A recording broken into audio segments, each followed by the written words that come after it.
یا رسول اللہ یا حبیب اللہ. بات یوں ہے کہ موسیٰ علیہ الصلوۃ والتسلیم کے زمانے میں جو فرعون تھا، فرعون جو ہے کوئی وہ ایک شخص نہیں ہے جس کو ہم فرعون کہتے ہیں. فرعون بادشاہ ہے، مصر کا جو بادشاہ ہوتا تھا اس کا لقب فرعون ہوتا تھا. تو اس طرح کے تقریباً 18 فرعون آئے ہیں، 17 یا 18 فرعون آئے ہیں اس زمانے کے. یہ جو فرعون تھا بڑا ظالم و جابر تھا، شدت پسند تھا موسیٰ علیہ السلام کے زمانے میں. آپ سے پہلے اس نے خواب دیکھا تھا، اس نے خواب دیکھا اور اس سے وہ گھبرا گیا. یعنی ایک ستارہ ٹوٹ کر کے اس کے گھر پر گر گیا ہے جس سے آگ لگ گئی ہے، یا اس کی گود میں گرا یا اس کے گھر پر گرا جس کی وجہ سے سب آگ لگ گئی اور سب جل گیا ہے. دوسرے دن وہ پریشان ہو کر کاہنوں سے اپنے خواب کی تعبیر پوچھنے لگا. تو جو بڑے اس وقت کے مشہور کاہن تھے انہوں نے بتایا کہ عنقریب بنی اسرائیل میں ایک بچہ پیدا ہوگا جو تیری سلطنت کو ہلاک کر دے گا، تیری سلطنت کو ختم کرنے کا سبب بنے گا. تو اس نے اسی دن بنی اسرائیل کے ساتھ ایسی نفرت کا اظہار کیا، کیونکہ وہ بنی اسرائیل میں نہیں تھا. ان کو قبطی کہتے ہیں، فرعون جو ہے جس خاندان سے، ان کو قبطی کہا جاتا ہے. یہ ایک روایت میں ہے بنو عمالقہ جس خاندان سے وہ تعلق رکھتا تھا. بہرحال تو اس نے بنی اسرائیل کے لیے اعلان جاری کر دیا اپنے محل سے، شاہی محل سے، کہ جو بھی بچہ پیدا ہوگا اسے قتل کر دیا جائے گا. جو لڑکا پیدا ہو اسے قتل کر دیا جائے گا، لڑکیوں کو نہیں مارا جائے گا. قرآن پاک میں اس کا تذکرہ کئی جگہوں پر ہے. پہلے پارے میں بھی ہے، اللہ تبارک تعالیٰ نے فرمایا، پھر 13ویں پارے میں بھی ہے، اور پھر یہ 20ویں پارے میں بھی ہے. یذبح ابناءہم ویستحیی نساءہم، یعنی بنی اسرائیل کے بیٹوں کو وہ ذبح کر دیتا تھا اور لڑکیوں کو زندہ چھوڑ دیتا تھا. اس نے ایک سال کے اندر 12,000 بچوں کو قتل کروایا. کس وجہ سے؟ اس خوف سے کہ کہیں وہ بچہ پیدا ہو بنی اسرائیل میں جو میری ہلاکت کا سبب بنے گا، کہ کہیں سلطنت میری ختم کرنے والا بچہ پیدا نہ ہو جائے. تو اس لیے جو بھی حمل سے ہوتی عورتیں ان کی پوری خبر گیری ہوتی، جب بچہ پیدا ہوتا اسے قتل کر دیا تھا. 1 سال کے بعد اس کے وزراء نے مل کر کے یہ کہا کہ بادشاہ اگر اسی طرح سے ہوتا رہا تو پھر آپ کی خدمت کے لیے جوان کیسے ملیں گے؟ آپ کے خدمتگار جب بوڑھے ہو جائیں یا پھر یہ ریٹائرڈ ہو جائیں تو نئے خدمتگار آپ کو کیسے ملیں گے اگر سب کو قتل کیا جائے؟ فوج میں آپ کے کون رہے گا؟ پھر اس نے یہ کیا کہ ٹھیک ہے 1 سال قتل کر دیا جائے گا اور 1 سال چھوڑ دیا جائے گا. 1 سال قتل کیا جائے گا بچوں کو اور 1 سال چھوڑ دیا جائے گا. وہی تھیوری شاید کورونا کے سسٹم میں لائی گئی ہے کہ صبح 7 سے لے کر شام کے 7 تک چھوڑ دیا جائے گا، بعد میں پھر بند کر دیا جائے گا. بھائی سمجھ میں آنے کی یہ بات ہے کہ بچہ پیدا ہونے والا وہ کسی بھی سال پیدا ہو سکتا ہے. 1 سال چھوڑنا اور 1 سال قتل کرنا، تو کبھی کبھار ایسا ہوتا ہے کہ کچھ لوگ صرف خوف طاری کرنے کے لیے کچھ چیزوں کو لے کر کے چلتے ہیں. بہرحال اللہ رب العزت خفیہ تدبیر کرنے والا ہے. تم چاہے جتنے بھی مکر کرو، ہیلے کرو، دھوکے کرو، تدبیریں بناؤ، خفیہ پلان بناؤ، لیکن اللہ غالب تدبیر فرمانے والا ہے. اسی زمانے میں حضرت موسیٰ علیہ السلام کی ولادت ہونی تھی. جس سال قتل کا آرڈر تھا کہ اس سال جو بھی بچہ قتل ہوگا، اسی سال موسیٰ علیہ السلام کی ماں حمل سے تھی. اب جب بچے کی ولادت کا وقت قریب آیا تو حضرت موسیٰ علیہ السلام کی ماں کو اللہ تعالیٰ نے القاء فرمایا. اللہ تبارک و تعالیٰ اپنے بندوں کو جو اپنے پیغامات بھیجتا ہے اس کی کئی قسمیں ہیں. نبیوں کو جو بات بھیجتا ہے اس کو وحی کہتے ہیں. وہ یا تو فرشتوں کے ذریعے بھیجتا ہے یا براہ راست ان کے دماغ پر یا دل پر اتارتا ہے، وہ وحی ہوتی ہے. اور پھر انبیاء کے علاوہ جن کو بھیجتا ہے، وہ صالحین ہو، اولیاء ہو، ان کو اس بات کو الہام کہتے ہیں یا القاء کہتے ہیں. یعنی اللہ کی طرف سے یہ بات ڈال دیا جانا. وہ ہو سکتا ہے مومنین کو بھی اللہ تعالیٰ ایسی باتیں غیب سے ان کے دلوں میں ڈال دیتا ہے. تو حضرت موسیٰ علیہ السلام کی ماں کے دل میں اللہ نے یہ بات ڈالی.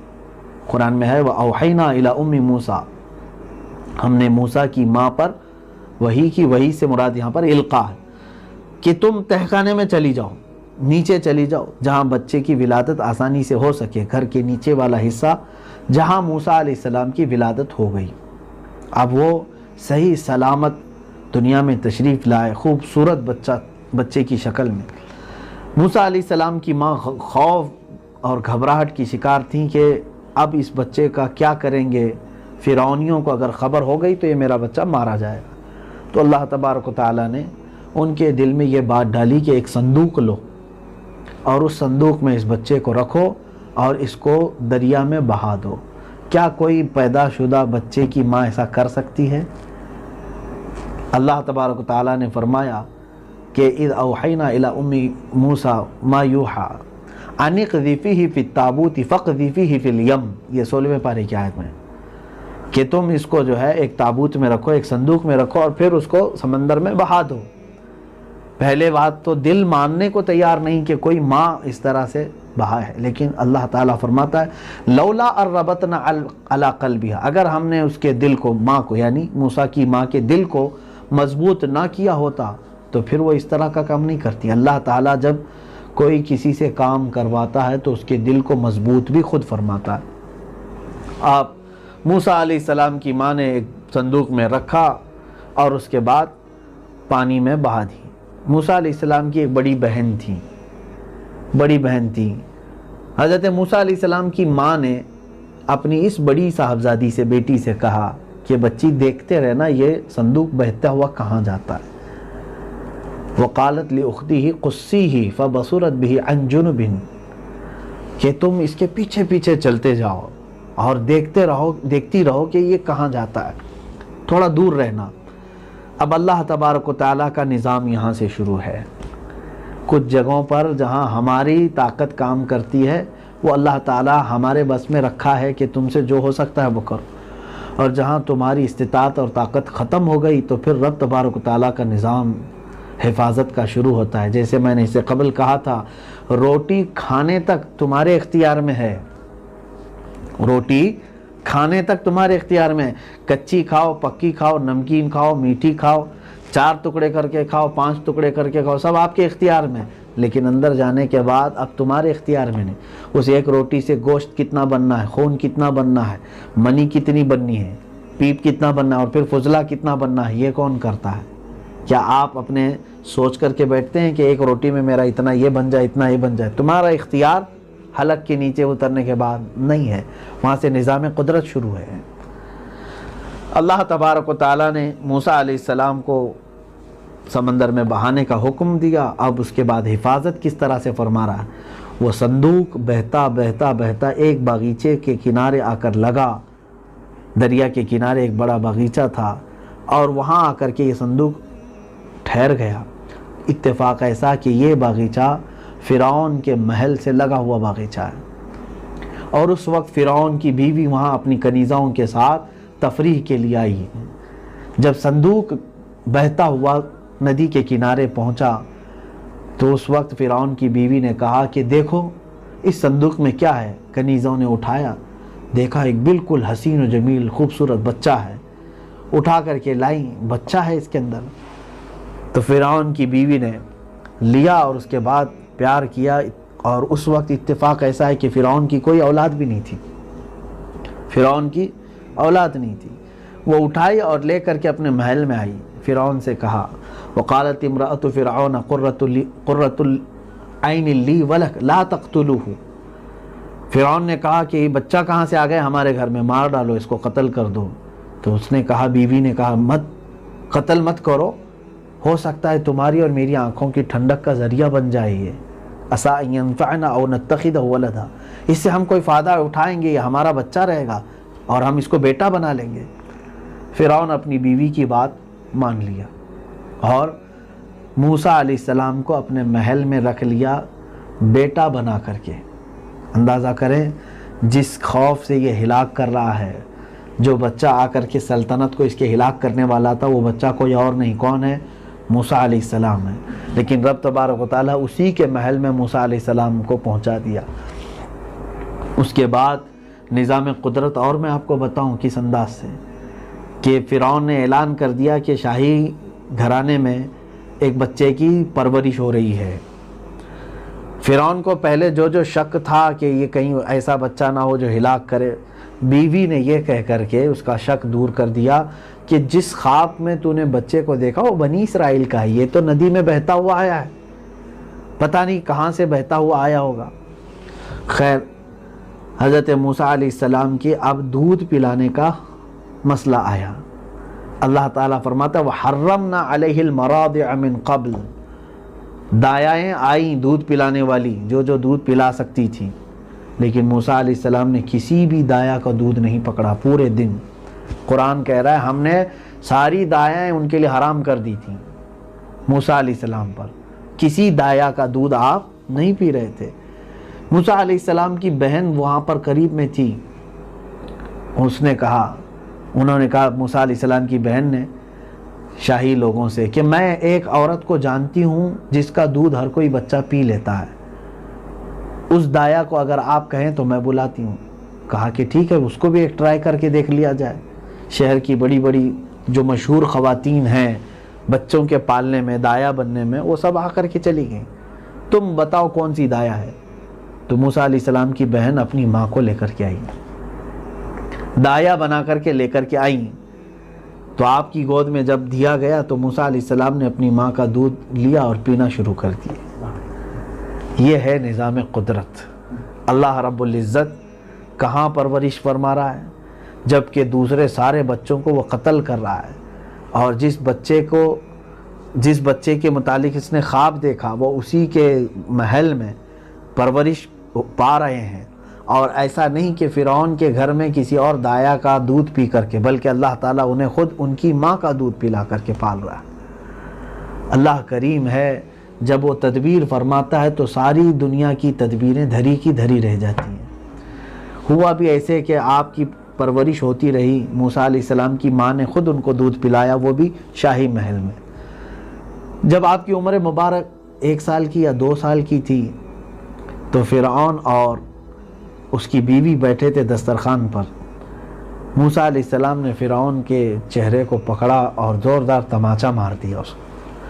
بادشاہ اعظم اس کو کہا جاتا تھا اس وقت، اس کے سامنے لوگ سر جھکاتے تھے، سجدے کرتے تھے، اور بہت ہی رعب دبدبا تھا اس کا۔ لیکن پہلی مرتبہ کسی نے تماچا جڑ دیا چہرے پہ، غصہ آ گیا اس فرعون کو۔ اس نے کہا اے میری خاتون، میں نہیں کہتا تھا کہ یہ بچہ کچھ مجھے عام سا بچہ نہیں لگتا ہے، کہیں یہی بچہ میری ہلاکت کا سبب تو نہ بن جائے۔ تو خاتون نے کہا نہیں، یہ صرف تمہارا وہم ہے، وہ تو بچہ ہے، نا سمجھی میں ہو سکتا ہے ایسا کچھ کر گیا ہو۔ فرعون کہتا ہے نہیں، مجھے اندازہ ہے کہ اسے سب سمجھ ہے، وہ سب سمجھ سکتا ہے۔ تو پھر امتحان لیا گیا ایک خاتون، یعنی فرعون کی بیوی اور فرعون کے درمیان یہ معاملات چلنے لگے۔ تو فرعون کی بیوی نے کہا کیوں نہ ہم اس بچے کا ٹیسٹ لے لیں، ایک امتحان لے لیں، تم کہتے ہو یہ بہت سمجھ کر کے تمہیں مارا ہے، میں کہتی ہوں نہیں۔ تو ایسا کرتے ہیں، ایک برتن میں انگارے لے آئیں، کوئلے گرم لال، اور ایک برتن میں پھول لے آئیں، چونکہ بچے عموماً لال چیز کو پکڑتے ہیں، لال چیز کو۔ اگر بچہ پوری طور پر سمجھدار ہے تو وہ آگ کی طرف نہیں جائے گا، وہ پھول اٹھا لے گا، اور اگر نہیں سمجھ ہے تو اس کا مطلب ہے وہ آگ بھی پکڑ سکتا ہے۔ ایک برتن میں آگ اور ایک برتن میں پھول لا کر کے رکھے گئے۔ موسیٰ علیہ السلام کی عمر اس وقت غالباً 1 سال یا 2 سال کے بیچ میں ہے۔ تو حضرت موسیٰ علیہ السلام وہ اللہ کے نبی ہیں، کیسے نہیں سمجھ ہو سکتی؟ اللہ تبارک و تعالیٰ اپنے نبیوں کو کامل عقل دے کر دنیا میں بھیجا ہے، کامل عقل ہوتی ہے۔ موسیٰ علیہ السلام کا ہاتھ جب پھولوں کی برتن کی طرف جا رہا تھا، روایات میں جبرائیل امین علیہ السلام آئے اور ان کا ہاتھ پکڑ کر آگ میں ڈھکل دیا، آگ میں لگا دیا۔ حضرت موسیٰ علیہ السلام نے آگ کی وہ ڈلی اٹھائی، کوئلہ اٹھایا اور اپنے منہ کی طرف لے گئے، جس سے ان کے منہ میں اور زبان بھی جل گئی تھوڑی سی۔ یہ خدا کی مصلحت تھی۔ اللہ تبارک و تعالی حضرت موسیٰ علیہ السلام کی حفاظت فرما رہا تھا، یہ مصلحتاً یہ تمام کام ہوئے، جس کی وجہ سے آپ کی زبان مبارک میں تھوڑی لکنت بھی باقی رہ گئی زندگی میں، کیونکہ قرآن پاک میں آپ نے خود فرمایا وَأَخِي هَارُونُ هُوَ أَفْصَحُ مِنِّي لِسَانًا، اے اللہ میرا بھائی ہارون مجھ سے زیادہ فصیح ہے زبان میں، یعنی زبان بولنے میں، اور ایک دعا انہوں نے کی تھی، رب اشرح لی صدری ویسر لی امری واحلل عقدۃ من لسانی، اے اللہ میرے سینے کو کشادہ کر دے اور معاملات کو آسان کر دے، اور میری زبان میں جو لکنت ہے اس کو دور کر دے۔ یہ موسیٰ علیہ السلام کی دعا ہے کہ لوگ میری بات کو سمجھ سکیں۔ ایسا نہیں ہے کہ جس کو تتلا کہتے ہیں یا جس کو سننے میں لوگ عیب محسوس کرتے ہیں، ایسا نہیں ہے، ہلکی سی کسی چیز کی ہو سکتی ہے، کیونکہ انبیاء میں عیب نہیں آ سکتا۔ نبیوں کو اللہ تعالیٰ نے کوئی ایسی بیماری نہیں دی جس کا لوگ مذاق اڑا سکتے ہوں، ایسی کوئی بیماری نہیں جس سے لوگ گھن کرتے ہوں، نفرت کرتے ہوں، وہ ہلکی لکنت ہو سکتی ہے۔ بہرحال حضرت سیدنا موسیٰ علیہ السلام کی پرورش فرعون کے گھر میں ہی ہوتی رہی، پھر آپ جوان ہوئے، آپ کو ساری چیزوں کا علم تھا کہ آپ بنی اسرائیل سے ہیں اور یہ فرعون ہے۔ اللہ رب العزت کی وحدانیت کا تصور آپ کے ذہن و دماغ میں ہمیشہ رہا۔ ایک بار آپ کے ساتھ ایسا معاملہ ہو گیا، آپ شہر کے کنارے کسی جگہ جا رہے تھے تو آپ نے دیکھا ان کے خاندان والا ایک آدمی اور فرعونی، یہ دونوں لڑ رہے تھے۔ تو ان کے خاندان کا جو آدمی تھا وہ پکارنے لگا، وہ بنی اسرائیل کا تھا اور وہ ایک فرعونی تھا۔ اس نے کہا کہ اے موسیٰ مدد کرو، میری مدد کرو، میں مظلوم ہوں، یہ مجھے مارے جا رہا ہے۔ موسیٰ علیہ السلام کو غصہ تھا ہی فرعونیوں کے اوپر، آپ نے ایک گھونسا لگایا اس کو، فَوَكَزَهُ مُوسَى فَقَضَى عَلَيْهِ، قرآن میں ایک آپ کی مار پڑی، وہ بیچارہ مر ہی گیا، وہ فرعونی ختم ہی ہو گیا۔ موسیٰ علیہ السلام کا ایک گھونسا کھا کر کے وہ ختم ہی ہو گیا۔ حضرت موسیٰ علیہ السلام کو افسوس ہوا کہ یہ کیسا کام ہو گیا مجھ سے ایک آدمی قتل ہو گیا۔ اللہ کی بارگاہ میں آپ نے دعا بھی کی، وہ دعا ہے قرآن پاک میں، رب اغفر لی، اے اللہ میری تو مغفرت فرما دے۔ بہرحال اس کے بعد آپ حضرت موسیٰ علیہ السلام اپنے ہاں آ گئے، اپنے مقام پر۔ دوسرے دن پھر اسی مقام پر دیکھا، پھر وہ آدمی جھگڑ رہا تھا۔ کون؟ وہی بنی اسرائیلی اور ایک کے ساتھ۔ آج پھر وہ پکارنے لگا مدد کے لیے۔ موسیٰ علیہ السلام نے کہا تو ہی غلط ہے، کل میں نے جس کو مارا وہ میرے ہاتھ سے مر گیا بیچارہ، اب میں تجھے نہیں چھوڑوں گا۔ تو جیسے ہی حضرت موسیٰ علیہ السلام کو اس نے بڑھتے ہوئے دیکھا، اسے کل کا حشر تو معلوم تھا، ایک گھوسے میں تو دنیا سے چلے ہی جاتے ہیں۔ تو اس نے چلا کر کے کہا ان تريد وما تريد الا ان تكون من، آیت ہے اللہ، اس نے کہا فلما ان اراد ان يبطش بالذي هو عدو لهما قال يا موسى اتريد ان تقتلني كما قتلت نفسا بالامس ان تريد الا ان تكون جبارا في الارض۔ اس نے کہا اے موسیٰ، کل جیسے تو نے ایک کا قتل کیا ہے، کیا آج بھی ایسے قتل کرنا چاہتے ہو؟ تم زمین پر جبر کرنا چاہتے ہو؟ اور یہ کہہ کر کے وہ جان چھڑا کر بھاگ گیا اور جا کر کے سب بتا دیا کہ موسیٰ کے ہاتھ سے ایک فرعونی مر گیا ہے۔ حضرت موسیٰ علیہ السلام کے متعلق جب فرعون کے یہاں یہ بات پتہ چل گئی تو وہ وزراء اس کے سب موسیٰ علیہ السلام کو گرفتار کرنے کے لیے وہاں سے نکل پڑے۔ تو ایک نیک آدمی تھا، وہ آ کر کے موسیٰ علیہ السلام سے اس نے کہا اے موسیٰ، فرعون کے وزیر اور اس کے سپاہی سب تمہیں گرفتار کرنے آ رہے ہیں، فوراً تم یہ شہر چھوڑ کر کے نکل جاؤ۔ حضرت یہ پورا تفصیل سے جیسے قرآن پاک میں اسی طرح سے اللہ تعالیٰ نے بیان فرمایا۔ موسیٰ علیہ السلام وہ شہر چھوڑ کر نکل پڑے۔ حضرت موسیٰ علیہ السلام وہاں سے جب نکلے تو مدین ایک جگہ کا نام قرآن پاک میں آیا، مدین شہر میں آپ پہنچے۔ آپ ایک دوسرے گاؤں میں پہنچے تو ایک ایسے جگہ پر پہنچے جہاں کنویں پر بھیڑ لگی ہوئی تھی، بہت سارے لوگ پانی بھر رہے تھے، اور آپ بھی اس کنویں کے پاس گئے کہ میں بھی کچھ پانی انہیں پی لوں۔ لوگ جو ہے اس پر ٹوٹے ہوئے تھے، لیکن کنارے دو لڑکیاں کھڑی تھیں جو بھیڑ میں نہیں آ رہی تھی، انتظار کر رہی تھی اپنے باری آنے کا۔ تو موسیٰ علیہ السلام بھیڑ کو ہٹا کر کے گئے اور ڈول سے پانی انہوں نے نکالا، مضبوط تھے اس وقت، جوان طاقتور تھے، پانی نکالا اور وہ جو بیچاری دور کھڑی لڑکیاں تھیں ان کو آپ نے پانی پلایا، خود بھی پیا اور ان دونوں لڑکیوں کو پانی بھر کے بھی دیا، مدد کیا۔ تو ان دونوں لڑکیوں نے کہا کہ اے نوجوان، تو ہمارے ساتھ چل ہمارے گھر، ہم تجھے اس کی اجرت دلا دیں گے، جو تو نے ہمارے ساتھ مدد کا معاملہ کیا ہے، ہمارے باپ بہت اچھے آدمی ہیں، بہت سخی آدمی ہیں، تمہیں اس کی اجرت دے دیں گے۔ حضرت موسیٰ علیہ السلام ان کے پیچھے چلتے رہے، یہ بھی قرآن پاک میں فجاءته احداهما تمشي على استحياء قالت ان ابی یدعوک لیجزیک اجر ما سقیت لنا، میرے باپ تمہیں بلا رہے ہیں، جو تم نے ہمیں پانی پلایا ہے اس کی اجرت دے دیں گے۔ موسیٰ علیہ السلام چلتے ہوئے ان کے گھر آئے۔ یہ گھر کوئی عام گھر نہیں تھا، یہ لڑکیاں جس گھر کی تھی ان کے باپ حضرت شعیب علیہ السلام تھے۔ شعیب علیہ السلام کی یہ دونوں بیٹیاں تھیں۔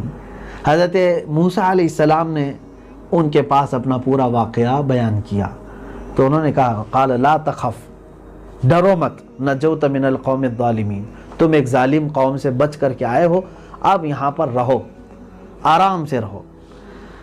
ان کی بیٹیوں میں سے ایک نے کہا کہ ابا جان ان کو کچھ اجرت دے دیں، انہوں نے پانی پلایا ہے ہم کو اور پانی نکال کر کے دیا ہے۔ تو اجرت میں انہوں نے کیا کہا؟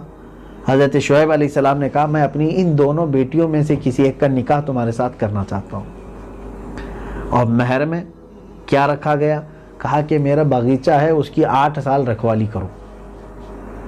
حضرت موسیٰ علیہ السلام تیار ہو گئے، نکاح ہوا ان کی بیٹی کے ساتھ، اس بات پر کہ وہ 8 سال تک حضرت موسیٰ علیہ السلام بلکہ 10 سال ان کے ساتھ گزارے ان کے باغیچے میں۔ کس کے؟ حضرت شعیب علیہ السلام۔ اور اس کے بعد ایک وقت آیا جب اپنی خاتون خانہ کو لے کر، اپنی بیوی کو لے کر، جن کا نام تاریخ میں حضرت صفورہ بتایا گیا ہے، وہ بڑی وفا شعار خاتون تھی، حضرت موسیٰ علیہ السلام ان کو لے کر کے چلے، کیونکہ اب سفر پر تھے تو ایک رات ایسی آئی کہ ان کو آگ کی ضرورت پڑی۔ آگ اس وقت ایسے نہیں کہ ماچس لگائے، لائٹر لگائے، کہیں سے آگ کے درخت ہوتے تھے، ڈالیاں ہوتی تھیں، ان کو پتھروں سے گھستے تو آگ نکلتی تھی۔ وہ تلاشنے کے لیے آپ پہاڑ کے اوپر گئے تو وہیں پر اللہ تبارک و تعالیٰ نے آپ کو نبوت عطا فرمائی، یعنی تاج نبوت عطا کیا، آپ کے نبی ہونے کے اعلان کا حکم فرمایا۔ موسیٰ علیہ السلام وہاں سے تشریف لائے اور اپنی خاتون کو، اپنی بیوی کو انہوں نے کہا کہ اللہ تعالیٰ نے مجھے تاج نبوت عطا فرمایا ہے اور حکم دیا ہے کہ اب میں جاؤں اور اللہ کی طرف لوگوں کو بلاؤں۔ اب جیسے ہی حضرت موسیٰ علیہ السلام کو تاج نبوت ملا، حکم کیا آیا جانتے ہیں؟ جاؤ اذهب الى فرعون انه طغى، جاؤ فرعون کے پاس، وہ بہت سرکش ہو گیا ہے، اس کو جا کر کے تبلیغ کرو۔ اب اندازہ کریں کہ نبوت کا ایک بار، نبوت کا منصب اور نبی کی ذمہ داری کتنی اعلیٰ ہے کہ فوراً کہاں بادشاہ وقت کو تبلیغ کا حکم اللہ کی طرف سے آیا، اور رب تبارک و تعالیٰ نے فرمایا کہ معجزے کے طور پر 2 چیزیں تمہیں دی جا رہی ہیں۔ موسیٰ علیہ السلام کے پاس ایک لکڑی ہمیشہ رہتی تھی جس سے آپ پتے جھاڑتے تھے، بکریاں ہانکتے تھے اور کبھی اس سے ٹیک لگا کر کے بیٹھتے تھے۔ موسیٰ علیہ السلام کے پاس وہ جو عصا ہوتا تھا، لکڑی، اللہ تعالیٰ نے فرمایا اے موسیٰ اس لکڑی کو زمین پر ڈالو۔ جیسے آپ نے زمین پر ڈالا، دیکھا کہ وہ ایک خوفناک اژدہا بن گیا، تو سیدنا موسیٰ علیہ السلام گھبرا گئے۔ اللہ تعالیٰ نے فرمایا خذھا ولا تخف، ڈرو مت، اس کو پکڑ لو۔ موسیٰ علیہ السلام نے اس اژدہا کو پکڑا تو لکڑی ہو گئی۔ یہ معجزہ موسیٰ علیہ السلام کو دیا گیا۔ اور دوسرا معجزہ تھا ید بیضا، جس کو کہتے ہیں، آپ اگر جیب میں ہاتھ ڈال کر باہر نکالتے تو ہتھیلی سے اتنی تیز روشنی آتی جیسے کہ سورج چمک رہا ہو۔ رات کے وقت بھی اگر آپ اپنی ہتھیلی کو نکالتے، سورج کی طرح سے روشنی آپ کے ہاتھ سے نکلتی تھی۔ یہ 2 معجزے تھے آپ کے حضرت موسیٰ علیہ السلام کو۔ اچھا، یہاں پر پہلے سے معجزہ دے کر کے ایک ٹرائل سے گزارا گیا، یہ سنت الہیہ ہے۔ موسیٰ علیہ السلام یہ معجزہ لے کر سیدھے فرعون کے پاس ہی چلے جاتے اور وہیں جا کر کے عصا ڈالتے اور خود گھبرا جاتے، تو سامنے والے کو کیا لگتا کہ انہیں خود پتہ نہیں ہے، ابھی یہ خود گھبرائے ہوئے ہیں۔ تو یہاں پر ہمارے بعض فقہاء کرام اور بعض مفسرین نے فرمایا اللہ تبارک و تعالیٰ کی سنت یہ ہے کہ اپنے نبیوں کو پہلے تربیت سے گزارتا ہے اور اس کے بعد پھر دشمنوں کے سامنے اتارتا ہے۔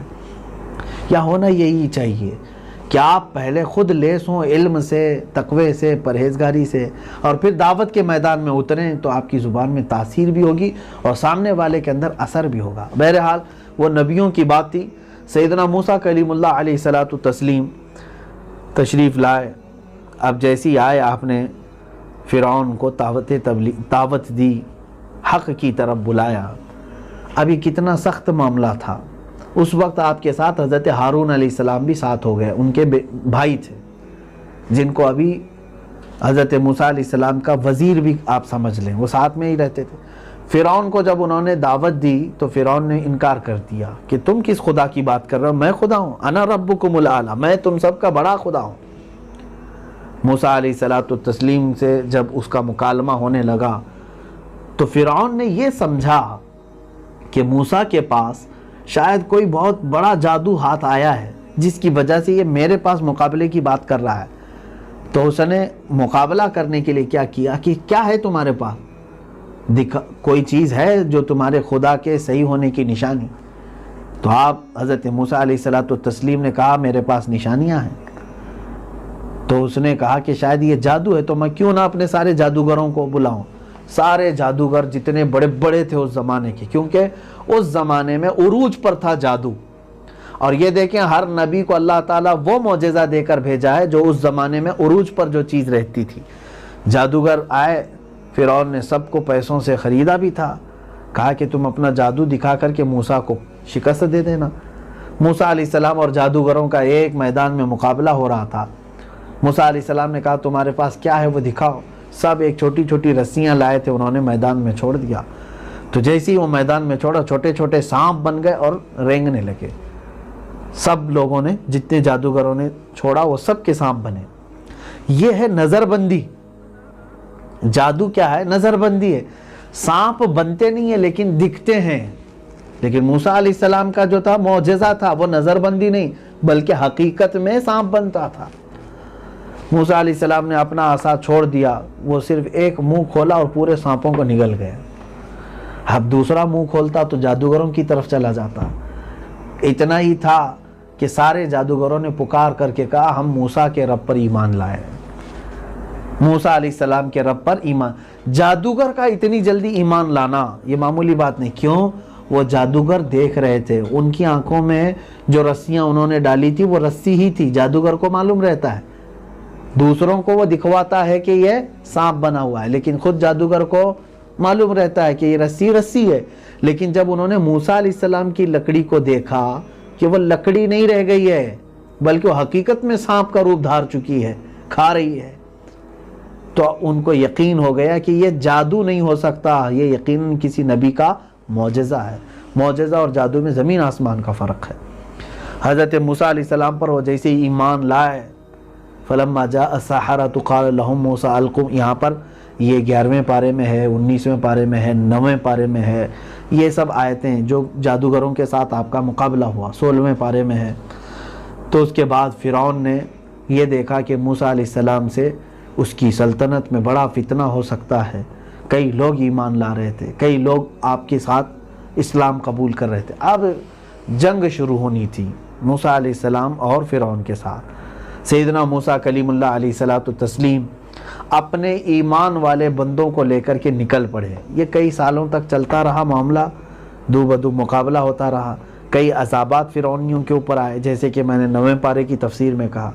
اس کے بعد فرعون نے ایک بہت بڑا لشکر تیار کیا، 1,00,000 سے زیادہ کا لشکر، کہ موسیٰ علیہ السلام اور ان کے جتنے مومنین متبعین ہیں، ان کے امتی، سب کو ایک ساتھ ہلاک کریں۔ موسیٰ علیہ السلام کو اللہ نے حکم فرمایا اے موسیٰ تم پھر دوبارہ یہاں سے نکل کر چل پڑو۔ حضرت موسیٰ علیہ السلام اس وادی کو چھوڑ کر نکل پڑے۔ اب سمندر کے کنارے آپ پہنچے، اور روایات میں اور تاریخ میں یہ بتایا جاتا ہے وہ ریڈ سی جو آج مصر میں ہے، بحر احمر اس کو کہتے ہیں، سعودی اور مصر کے بیچ میں سمندر ہے ریڈ سی، اس سمندر کے پاس آپ آئے اور پیچھے فرعون کا پورا لشکر آپ کا پیچھا کر رہا ہے۔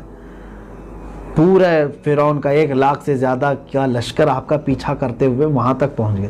سامنے سمندر پانی کا اور ادھر انسانوں کا سمندر، بیچ میں حق والوں کی چھوٹی سی جماعت تھی موسیٰ علیہ السلام کے ساتھ جتنے۔ وہ کڑا امتحان تھا ان کا، یا تو ادھر دیکھیں تو پانی میں ہلاک ہونا ہے، یا ادھر دیکھیں تو فرعونیوں کے لشکر میں ہلاک ہونا ہے۔ اللہ تبارک و تعالیٰ ایسی جگہوں سے کیسے نکالتا ہے اپنے مخلص بندوں کو۔ حکم فرمایا اے موسیٰ اپنا عصا پانی پر مارو، ایسا پانی پر مارا آپ نے تو 12 راستے کھل گئے، ایسے راستے کہ جس سے ایک ایک پورا کا پورا خاندان گزر سکتا ہے، اور اتنے سوکھے راستے کہ اس میں کیچڑ پانی تو دور کی بات، جب اس پر چلتے تھے تو دھول اڑتی تھی، جیسے لگتا دھوپ کی وجہ سے، دیکھتے نہیں آپ مٹی کے روڑوں پر دھول اڑتی ہے، اس سمندر کے بیچ میں 12 راستے بنے، کیونکہ آپ کے امت میں 12 قبیلے تھے، 12 خاندان تھے، سب کا ایک ایک راستہ سبوں نے اختیار کیا اور چل پڑے، سمندر کے اس کنارے سے اس کنارے ان کو جانا تھا۔ موسیٰ علیہ السلام ان 12 راستوں میں نکل پڑے۔ اب جب وہ سمندر سے آگے چل پڑے بیچ راستے میں، فرعون اور اس کے لشکری بھی قریب آ چکے تھے، انہوں نے جب دیکھا کہ سمندر میں راستے بنے ہوئے ہیں تو انہوں نے یہ نہیں سوچا کہ یہ نئے راستے ہیں، ایسے لگ رہے ہیں کہ بالکل پرانے بنے ہوئے راستے ہیں۔ تو اس کے وزیروں نے کہا بھی کہ اے فرعون، ان راستوں میں نہ جائیں، اس میں کچھ موسیٰ کی ہی لیے خصوصیت لگ رہی، ورنہ تو یہ سمندر ہے، سمندر میں راستہ کیسے؟ فرعون نے کہا جب موسیٰ اور اس کے سارے حواری لوگ، اس کے امتی لوگ چل کر کے گئے اور ہماری آنکھیں دیکھ رہی ہیں، ان کو پانی کا ایک قطرہ نہیں لگ رہا، ہم تو ان سے زیادہ طاقتور ہیں، ہمارے پاس گھوڑے گاڑیاں ہیں، سب چلو راستے پر۔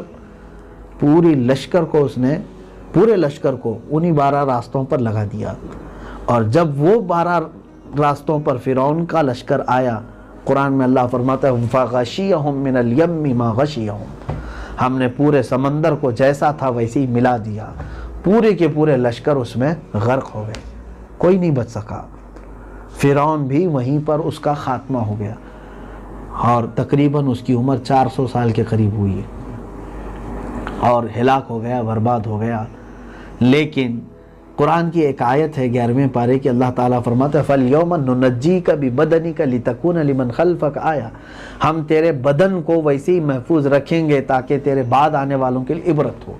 اس آیت کے بیس پر بہت سارے حکماء نے فرمایا فرعون کی لاش ملی سمندر کے دوسرے کنارے، کیونکہ سمندر نے بھی اس کو نہیں نگلا، زمین میں نے بھی نہیں لیا، تو ویسی کی ویسی پڑی رہی، تو اس کی لاش کو لے کر کے بعد میں کسی جگہ پر، یہ جو اہرامات ہیں مصر کے، ان میں رکھا گیا۔ برسوں کے بعد یہ سننے کو ملا کہ وہاں سے لاشیں نکالی گئیں۔ اب جو ممی ہیں مصر میں، وہی جو ایک اہرامات مصر بھی ہے، اور آپ سنیں گے کہ ایک میوزیم ہے قاہرہ میں، وہاں پر فرعون کی لاش بھی رکھی ہوئی ہے، اب اس پر نام لکھا بھی ہے فرعون کا، اور بھی کئی لاشیں وہ اس میوزیم میں رکھی ہوئی ہیں، ان کو حنوط کیا جاتا ہے، یعنی مسالے وغیرہ سال بھر میں ایک بار لگا کر کے، لیکن وہ اتنی گندی ہیں کہ دیکھیں تو آپ کو ابکیاں ہیں اس زمانے کی اگر وہ لاش ہے۔ واللہ اعلم بالصواب، اللہ ہی بہتر جانتا ہے، ہمیں تو نہ اس کی زیارت کرنی ہے، نہ ہی کوئی اس طرح کہ اس کو دیکھنا کوئی ثواب کی کام ہے، بلکہ لعنتیں بے شمار ہے اس پر، اللہ کا غضب ہے اس پر، اللہ کا عذاب ہے اس پر۔ لیکن اگر اللہ تبارک و تعالیٰ نے عبرت کے لیے رکھا ہے تو یقیناً سب کو عبرت حاصل کرنی بھی چاہیے۔ جس کو پوری زندگی میں کبھی بخار نہیں آیا، اور جس نے اپنے خدا ہونے کا اعلان کیا، میں تمہارا سب سے بڑا رب ہوں، آج جس طرح بے بس، بے مجبور، لاچار ایک پیٹی میں پڑا ہوا ہے، تو اے لوگوں دیکھو جو اپنے دور میں خدا ہونے کا اعلان کرتا تھا، آج اس کو ہاتھ اٹھانے تک کی طاقت نہیں ہے، تمہارے پاس تو ویسی بھی کوئی چیز نہیں ہے۔ بہرحال اور بھی دیگر معاملات حضرت موسیٰ علیہ السلام کے ہیں، کل انشاءاللہ عرض کرتا ہوں، آج کے لیے اتنا ہی کافی ہے۔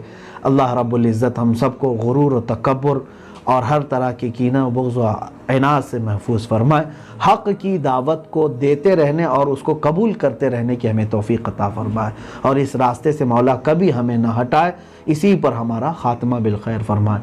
وآخر دعوانا ان الحمدللہ رب العالمین۔ يا شفيعنا يا محمد صلى الله عليه وسلم